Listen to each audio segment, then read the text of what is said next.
Hello and welcome to Away with the Pharaohs. Hello. I'm delighted to be joined today by Dr. Campbell Price. Hello.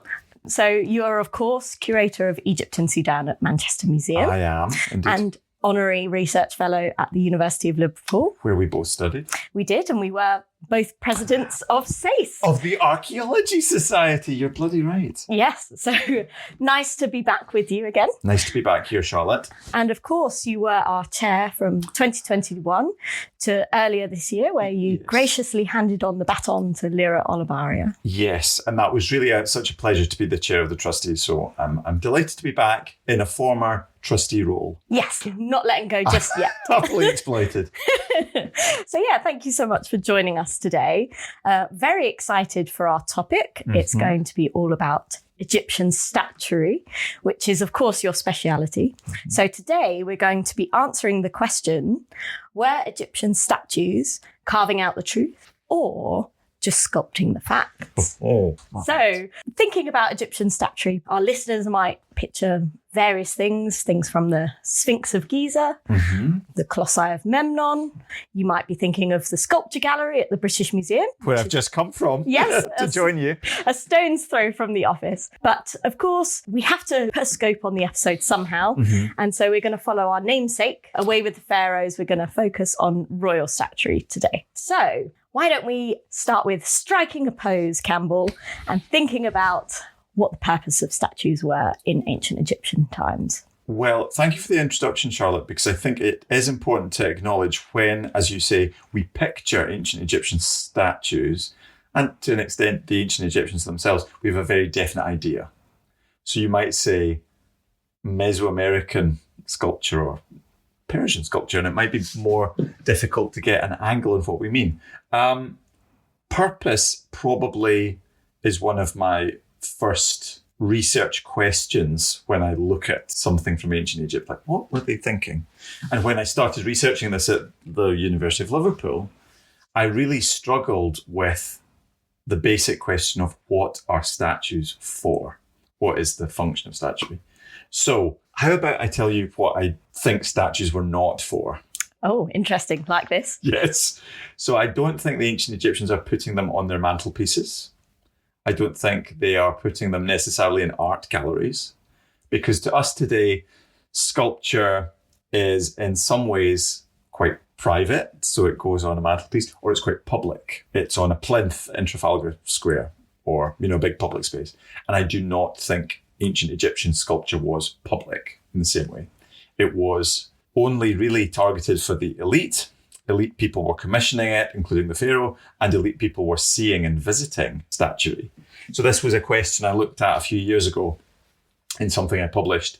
The idea that you go and visit the British Museum, as I've just been hanging out at the BM along the road, it's full of people of all kinds and backgrounds, which is great, but that is not how those statues in the Egyptian Sculpture Gallery were originally displayed or intended to be interacted with. Yeah, and I suppose a lot of people, especially if you haven't visited the British Museum, are picturing a very crowded space. You're possibly squeezing through to see some key pieces. Luckily, statuary is quite large and looming in that gallery, so you can often see it above the crowds. But very interesting to think it's completely different in antiquity. I think so, and you literally rub shoulders. I know we try and stop that in museum settings.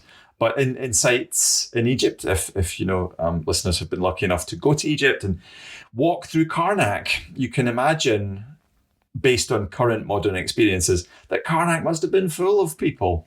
I'm not sure it always was. There were people constantly building and rebuilding the temple. But I don't think many people, other than the priesthood, the men and women sanctified to be in there, were in big spaces. So statues, to take the example of Karnak, royal statue of Karnak, was for the priesthood, the gods, and the gods are a really important audience. So I think statues in many ways are as, if not more, targeted to an invisible audience, which to us seems rather strange. Yeah, very different. Okay, so you talked about Karnak statues. So what are the examples that we can see there? There's a really nice one just down the road in Luxor, which is a favourite of mine because it's quite well preserved. It appears now better preserved than it actually was because it's been touched up.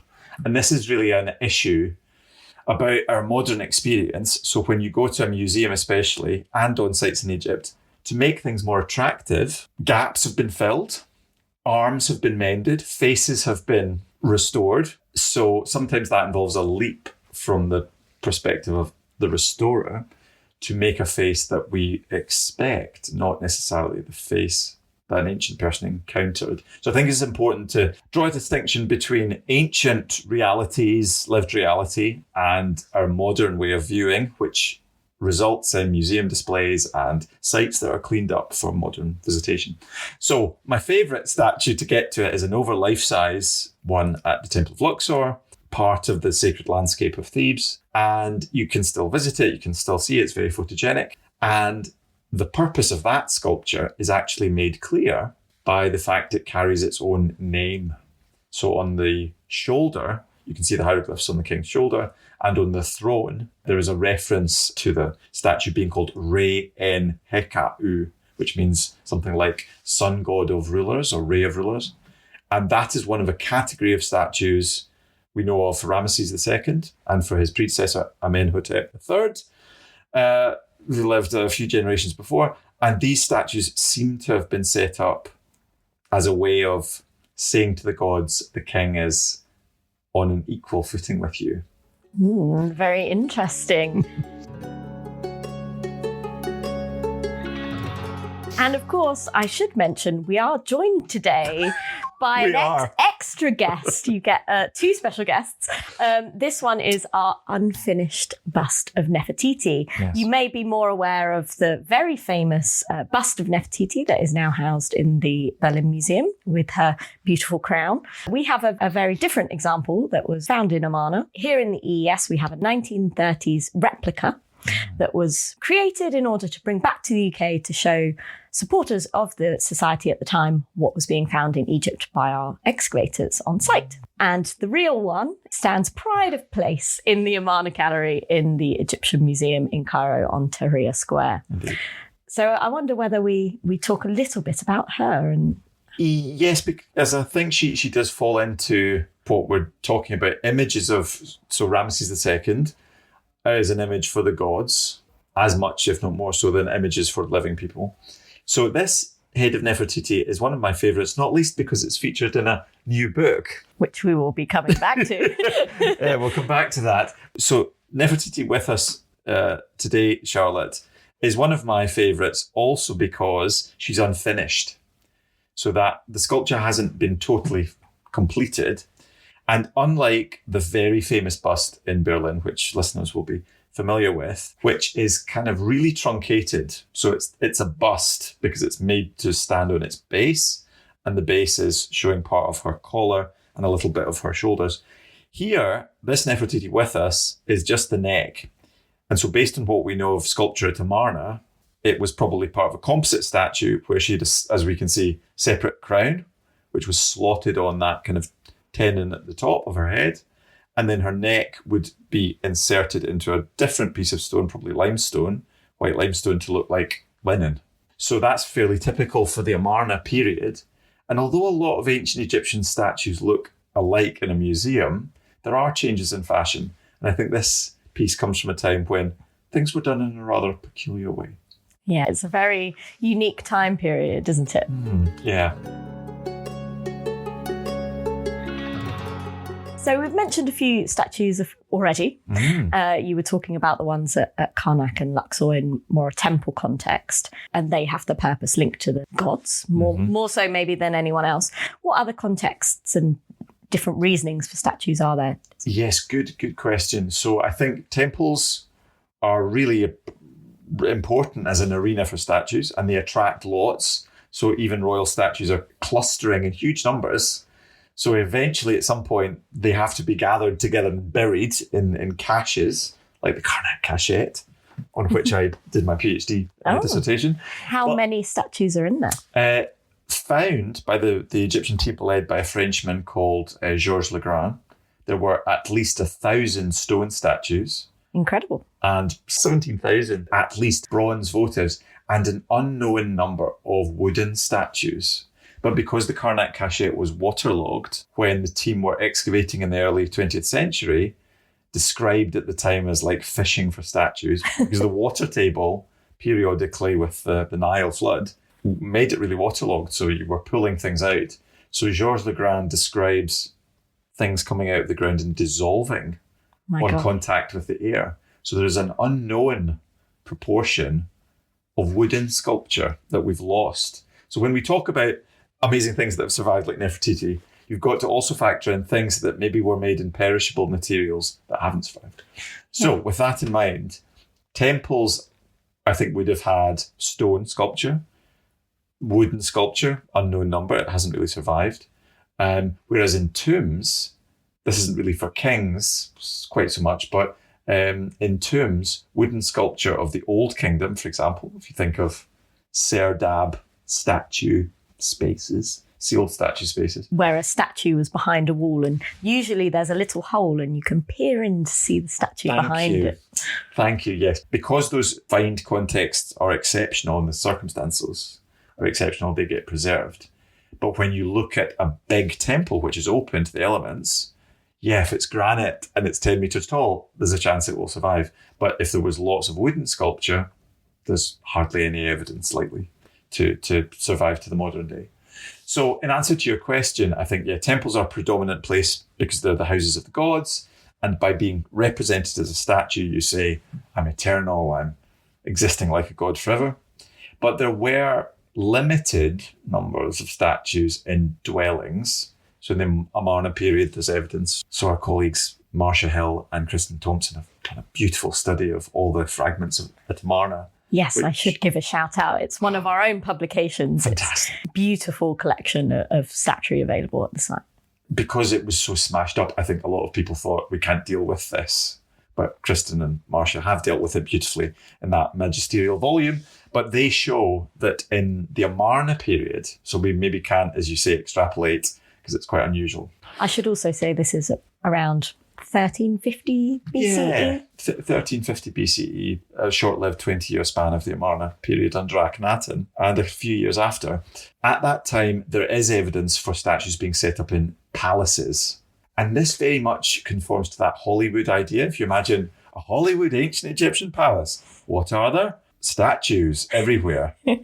In reality, I think because Amarna, of course, we know, was an exceptional religious experiment, so there isn't imagery of gods. So as a result, the royal family, the king, Akhenaten, his wife Nefertiti, and the children, the princesses, get featured in statuary a lot.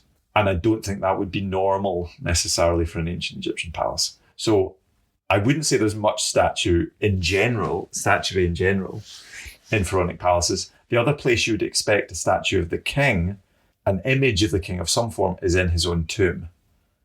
So these are really intriguing. Again, one of my favourite examples are the so-called guardian statues in the tomb of Tutankhamun. You're smiling like you'd love them too. Well, when you were mentioning wooden statues, I have to admit they'd popped into my head. That's that good Liverpool Egyptology education. But this is something, again, common misconception. Because when the team, led by Howard Carter, found the tomb, in the antechamber, there's the famous account of it. It looks like the prop room of an ancient opera. So the statues of the king are there at one end of the room. And they are fundamentally statues of the king's Ka spirit. But Howard Carter immediately says in his first account, he says, they were standing there like sentinels because they are shown holding a mace, which is, of course, a weapon to bosh people over the head with, and a big old stick to get people out of your way. If you're important, you have a big stick. So as a result, and I think also because they were covered in black pitch, in some ways, to Carter's eyes, they looked quite threatening. Yeah. And also, I suspect he might have had a little bit of a guilty conscience about probing this unopened tomb, because he was about to extract, by force, Tutankhamun's body from the burial in which he had been left almost 3,500 years ago. So Carter is responsible for our impression of those statues as guardians. They are not guarding anything. They are materializing the presence of the pharaoh. And we know that from other settings. Kings have them, at least in the Middle Kingdom. And they do carry on being a feature of royal burials, at least into the late Ramesside period. But this idea that they're guardians is a common misconception. That's really interesting. Thank you for explaining that.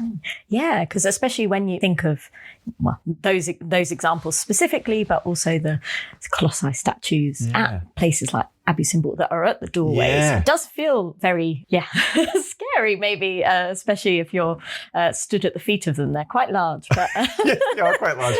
If you've been there yet and seen them, there's nothing quite like that feeling. And while I don't doubt there is some intended sense of awe, that's about emphasizing your godlikeness. It is less about saying you're guarding anything, because whatever is inside, at least in the temple, is the house of the god, and the gods don't necessarily need guarding from the pharaoh in quite that way. No, of course. Yeah, they're gods. Yeah, pretty powerful. Yes, fairly. Great. Well, thank you. Yeah, I think that will be very interesting to our listeners. Yeah, flipping that misconception that's been spread. And it's common. Yeah. An important purpose is reflecting that Ka spirit. So that's one aspect of the soul as seen by ancient Egyptians.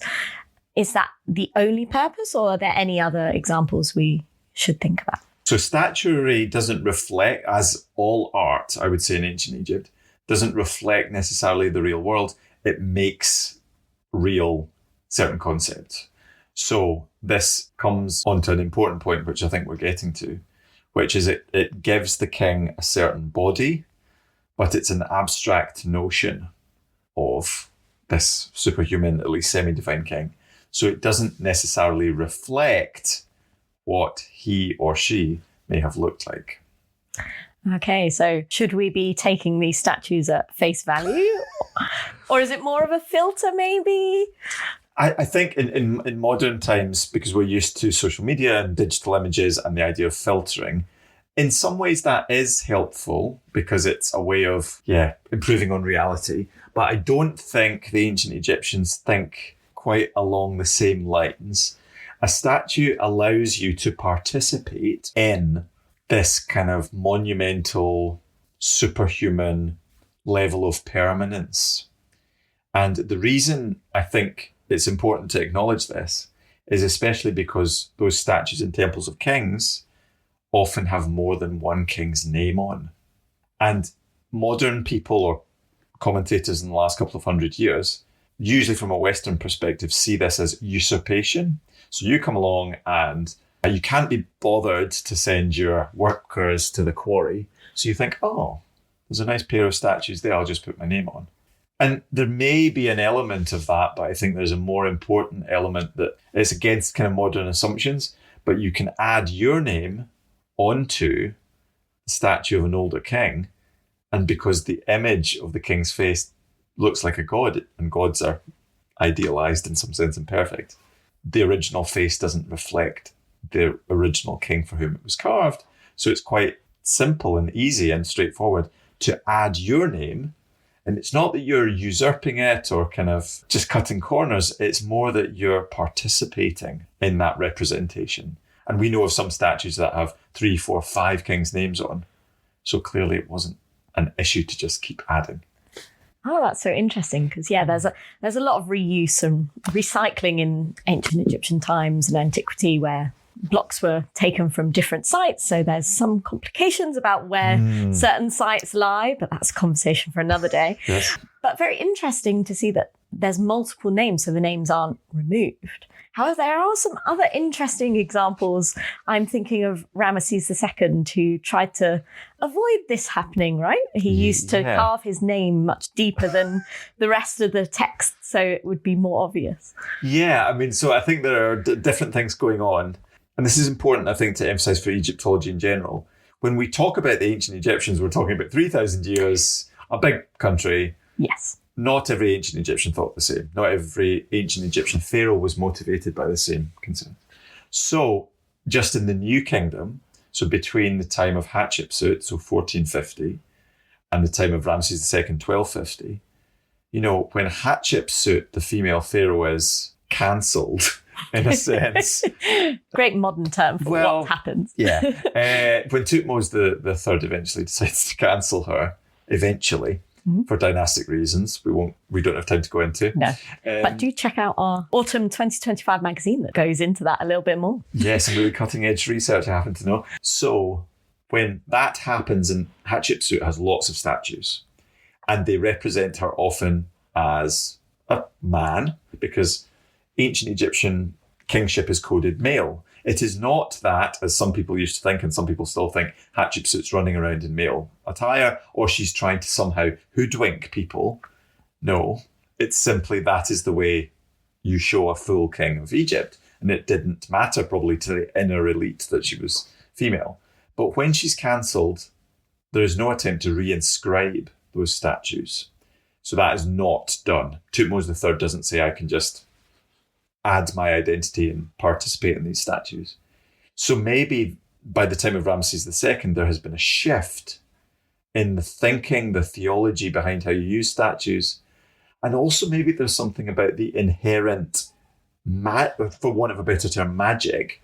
Like stone that has been worked and sculpted is like a really incredible divine thing. If you see a statue of an older king or an older person from thousands of years ago, this is like a miraculous thing you want to be part of. And I don't know, with Hatshepsut, maybe it was that she was viewed negatively and the statue was just inherently negative. So they had to just remove the statues from participating in her temples rather than add Thutmose III or any later king's name on. That was not somehow appropriate. So in answer to the question, the purposes of statuary, although we think of that as very fixed, I think there is a change over time in belief.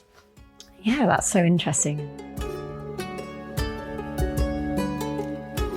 Hi, this is Stephanie Boonstra. Along with Campbell Price, we have recently published our new book, Ancient Egypt in 50 Discoveries. We recommend you grab a copy because it's an essential guide to the history of ancient Egypt through the lens of 50 fascinating discoveries made in the first century of excavations by the Egypt Exploration Society. Visit the EES website to get your copy now. So you obviously mentioned that, yes, Hatshepsut and other female individuals from antiquity were shown as male. However, Yes. you said that was more because it was artistic convention. So I wonder whether we should chat a little bit more about, what was the expectation of how a pharaoh should be portrayed in sculpture? For want of a better term, and I don't want this to be kind of dismissive or limiting or minimizing, but in some ways, sculptures are three-dimensional hieroglyphs, right? Yeah. So I think we both know in the Egyptian Museum in Cairo in Tahrir Square, there's a wonderful sculpture of a falcon with a little boy, his finger to his mouth, holding a su plant, and read three-dimensionally, it can be read hieroglyphically as the name Ramesu, so the name of Ramses II, when he came to the throne. So you can read sculptures. It doesn't matter what anyone looks like, but there must be an agreed image, probably at the start of the king's reign, that is kind of sent out and disseminated. So the royal workshops say, this is the royal portrait type, if you like. And to an extent, I guess you saw that a little bit with the late Queen Elizabeth II. There were earlier images, later images, and towards the end of her life. But sometimes they didn't match what she actually looked like. Yeah, so for anyone who has visited the UK, obviously she was featured on our money, on our stamps, and you can still see a lot of those images in circulation today. Yes, and it's several years since she passed away. So there is a lesson there about how the king or the queen should be shown. But I don't want to press that analogy too far, because clearly Elizabeth II was a well-known face. You were able to identify her based on her images. You would not be able to do that for even very famous kings that we think of as quite distinctive. Akhenaten, for example, his image changes throughout his reign. Someone like Senwosret III has a very distinctive face. And indeed, some of his statues in the collection of the British Museum in Cairo Museum are featured in our new book. Ancient Egypt and 50 Discoveries. I feel like this is the perfect What have opportunity you got there, Charlotte? have a secret reveal. Charlotte's just opened this very dainty little drawer in the lovely table that Nefertiti's on to reveal a copy of the book. Yes. So, of course, listeners might not be able to see it, but we can paint a visual picture. So we're here with the book, Yes. which is a lovely bright blue. It has gold foil lettering for ancient Egypt. Doesn't love a bit of gold foil on the front cover of a book? Of course. And the full title is Ancient Egypt in 50 Discoveries, which was, of course, edited by Campbell Price himself, who is here with me, and Stephanie L. Boonstra, who was our former collections manager. Indeed. So it's a brilliant book that you should definitely be picking up soon. Mm-hmm. And thinking about 50 different discoveries within the first century of excavations of the Egypt Exploration Fund, as we were formerly known before we started our membership. Indeed. And so, yes, we have several examples. So, yeah, the statue of Senwosret, I think you wanted to mention. Yes. So when Stephanie and I were working on this book, we were very lucky to work with a number of great contributors, including Charlotte Jordan. And the selection was not related purely to objects. So there are different types of discovery in the book. But one of our Egyptian colleagues, Nora Mahran, has chosen the statues of Senwosret III, which were found at Deir el-Bahri. Now, this might seem strange to listeners because we're talking about a king who ruled at the end of the 12th dynasty, so like the 1800s BCE. But the temple of Montuhotep II at Deir el-Bahri, where they were found, is centuries earlier than that. I think that's intriguing because it shows that certain monuments can't just be pigeonholed into certain periods. So if you have a really important temple, it attracts later statues, like we talked about for Karnak. But it happens at other temples like Montuhotep's mansion of millions of years on the West Bank. And the reason for that is possibly because he reunited the country at the beginning of the Middle Kingdom. Indeed, he's really a reunifier, like a big deal to the ancient Egyptians of later generations. The thing about Senwosret III, and these statues in particular, which you can see in Cairo or in the British Museum Sculpture Gallery, is they have very distinctive faces. They look quite aged. The ears are huge. And for me, that is less about what Senwosret III actually looked like and more about the artisans of the time copying earlier styles. Because we know from the very beginning of the dynastic period, around about 3000 BCE, kings are shown, and queens, with big ears. It's a thing. So rather than the interpretation which says, oh, Senwosret III was really good at listening to his people, I don't think the ancient Egyptian pharaoh cared about what the people thought. That's not the way that kind of monarchy worked. It's more about replicating past forms. This, what we call in Egyptology, archaism. I think that is really an important aspect when we think about how did you design the face of a pharaoh. It might have been influenced by, as one scholar put it, this kind of pseudo-genealogical mask. You take on a mask of kingship, and it doesn't necessarily relate to how you looked in life. Very interesting. Another example, which I would like to bring up because it relates to our first episode of the Great Pyramid of Giza, the builder of that pyramid was named Khufu, and there is actually only one depiction of him. And again, it's held in the Egyptian Museum in Cairo, and it is a tiny little statue, no bigger than the palm of your hand. And that's also featured in the book, isn't it? It is, and it's funny because that's currently the only known image explicitly labelled as Khufu. And when it was discovered, as we say in the book, by a team led by Flinders Petrie, British archaeologist, he described, Khufu's face as being stern and masterful. Based on this the face of that figure is like a centimetre. Yeah. So that is absolutely typical, and it's something I'm really interested in for my own research at the moment, is re-examining these biased, prejudiced statements that were made about people's faces that have really persisted in the literature. So suffice it to say, we can't say how Khufu actually appeared. And there is a theory that little statuette, which we mentioned in the book, Marwa mentions because she wrote the entry, it may in fact be a much later sculpture. So there is evidence that it's 26th dynasty. So 600 BCE rather than 2600 BCE. Yeah, very interesting. Of course, yeah, we'll be chatting lots in this podcast, but highly recommend this book if you want to find out a little bit more. Yeah, there's colossal statues, and then we've just spoken about a statuette, I suppose I should say. So yeah, obviously size wasn't necessarily important. No, size wasn't everything. It's what you did with it that counted. And it's interesting that size does affect form, but that's very typical of ancient Egyptian art, that there's a set of rules and you can make something in a small size, but basically the same rules apply to something that's colossal. So the rules are one of the reasons ancient Egyptian art is super recognizable today.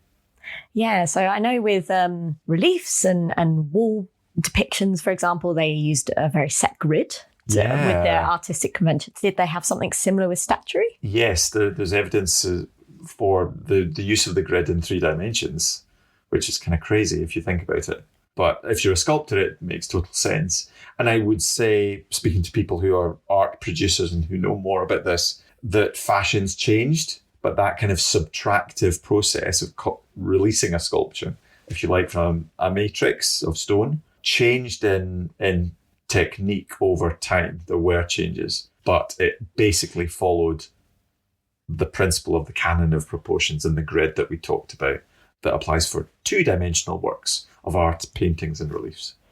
Oh, very interesting. So that's why so many statues that you see in museums around the world look so similar. Yeah, and look so ancient Egyptian. I mean, even for someone who knows nothing about archaeology or art history, if they walk into a museum, they can probably instantly recognize an Egyptian statue.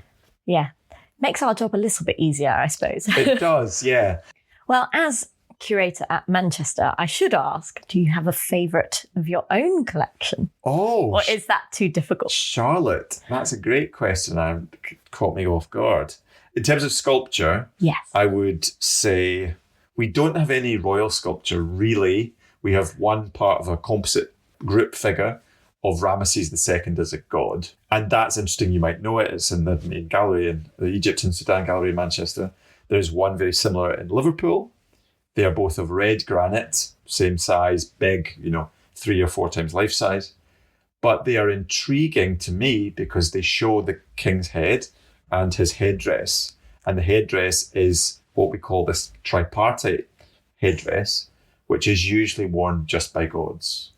He's got a long beard, but it seems to me quite clear, even though the names aren't necessarily preserved, that it shows the king becoming a god because he's wearing the god's headdress. So that's my favourite. Okay, so we've talked a lot about the purposes of statues and their artistic conventions and things. I think we should start rounding this episode off by thinking about whether these statues were propaganda or portrait. And we've kind of touched on it, but I think maybe thinking about how they were changing over time as well, and answering our question, of course, were Egyptian statues carving out the truth or just sculpting the facts? Yeah. Well, I think because, as you said, in a crowded British Museum gallery or anywhere else in Egypt or anywhere around the world that has Egyptian antiquities, they stand out because they're so big. And we assume instantly, because we can see them literally from miles away, that they must have been intended for a big audience. And we tend to assume, certainly with the British Museum, that as opposed to Greek sculpture in the 1800s, it was said, you needed a classical education to understand Greek sculpture. But Egyptian sculpture, you don't need to know anything. You know it's ancient Egyptian. The king was probably a tyrant. That's all you need to know. So that fostered this impression of ancient Egyptian sculpture, as royal sculpture in particular, as being especially readable and therefore accessible. And I think we've got that the wrong way around. Like I said at the beginning, most of those museum pieces would be originally situated in courtyards, in temple halls, in sanctuaries, in niches that were screened off with doors, and only the priests, properly sanctified priests, or the king himself, would go in to see them. And the point was made to me actually by Professor Mary Beard of the University of Cambridge, who's one of our supporters. She said, for Ramesses II, who lived a long time, or Amenhotep III, who we mentioned before, one of the key audiences for the sculpture of the king was the king himself. So if you think of it, if you're performing rituals and you're getting on a bit and you need a bit of a kind of pep talk, then maybe seeing lots of colossal sculptures of yourself might have helped in that.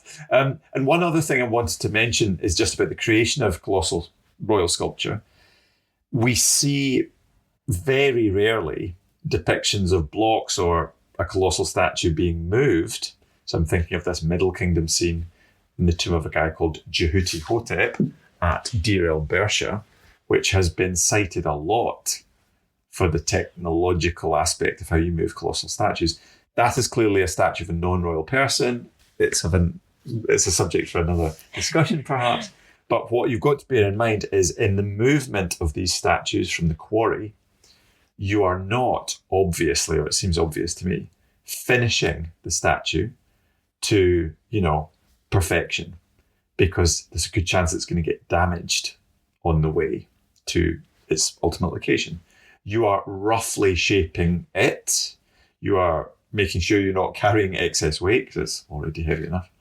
But then when you install it in a temple, there is where you're doing the finishing, the polishing, the painting, the inscribing, and the activating. So the ritual activation with incense and rituals, maybe a sort of a version of what we know of for statues in a funerary context, or mummified bodies, the ritual of the opening of the mouth could have been performed. But that is done when the statue is out of the reach of profane eyes. So does that word propaganda we used before apply? I don't think so. These are not meant to convince anyone. Even when the statue is on a barge, maybe you think, that kind of looks like a god is passing by because it's roughly shaped out. If I was a farmer in a field and that happened once every so often, you'd stop your work and probably look at it. But I don't think the statue is meant to convince you of anything. So it's not a portrait in the modern sense. Ramesses II was not sat for his portrait. Nefertiti was not sat as she's here with us now, because this is not a depiction of her as she actually looked. This is an idea of what the great royal wife of Egypt in 1350 BCE should look like. Ramesses II the same. And I don't think we can describe them using that modern kind of, political language of propaganda. I think you've hit on a really interesting concept there, something that's going to be seen throughout at least this first season of podcast episodes for Away with the Pharaohs, that these ideas and concepts and terms and definitions change so much over time. And it's very important for us not to use our own cultural or temporal bias when thinking about these ancient topics and themes. And from our conversation, it's quite clear how statuary and sculpture was seen so much differently in antiquity than what we see it today. Check out the book, Ancient Egypt and 50 Discoveries, for plenty more statues. Yes. And other discoveries. Of course. Do check it out on our website where you'll find out more. And thank you so much for joining me, Campbell. My pleasure. And thank you for listening today. Thanks.